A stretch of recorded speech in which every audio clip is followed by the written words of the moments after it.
Hello, sports fan. This is Steven here with Sports Choice Plus. I'm bringing you a very special breakdown. I'm going to be covering the All-State Sugar Bowl. Number 7 Notre Dame taking on number 2 Georgia in the college football playoff. Before I get right into that, I want to make sure that you're subscribed to the YouTube channel so you can get all the updates and all the breakdowns. Without further ado, let's get right into it.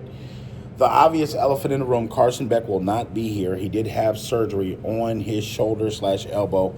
And you're looking at the Georgia Bulldogs being essentially in an awkward position. Not having their quarterback, having Gunnar Stockton as their quarterback going into the college football playoffs.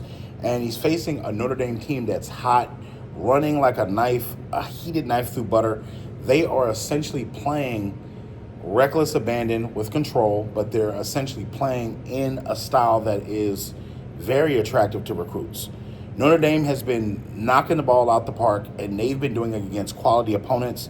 You saw what they did to Indiana. They didn't take them for granted. They didn't play down to their competition. They had that game in hand in the first half. So you got to ask yourself, what can Georgia do to offset this? Trevor Etienne. He's going to have to be the X factor in this one.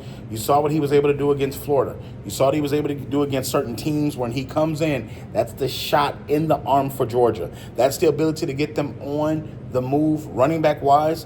I think that the defense is going to stand tall for Georgia, and it's going to be tough for Notre Dame to score. But if Notre Dame can muster up any type of offense, I think they have the advantage in this one, because Georgia's offense just doesn't strike me as something that I fear, even with Carson Beck there, because Carson Beck was so sporadic back and forth. One day he would have a good game with 2 touchdowns. The next he would have 3 interceptions. So the Georgia offense doesn't scare me. It's the defense that, if the defense gets rolling downhill, it's going to be a long day for Notre Dame. If they play like they played against Texas in that national championship, in the SEC championship game, or when they played against Texas the first time, it's going to be lights out for Notre Dame. Because that defense was scoring points. That defense was not only stopping the run, they were stopping the pass, they were stopping the point of attack where you weren't getting yak yards. They were doing a lot of things. And Kirby is one of those guys that can coach up a great defensive scheme game. So in this one here, I'm going to pick the safe pick. I'm going with the Georgia Bulldogs in this one.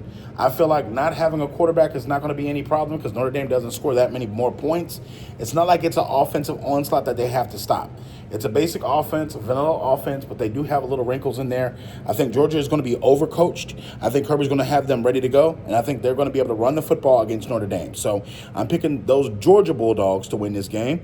All you Notre Dame fans, all you Bulldog fans, get in the comment section below. Definitely check out Sports Choice Plus, and we will see you on the very next episode.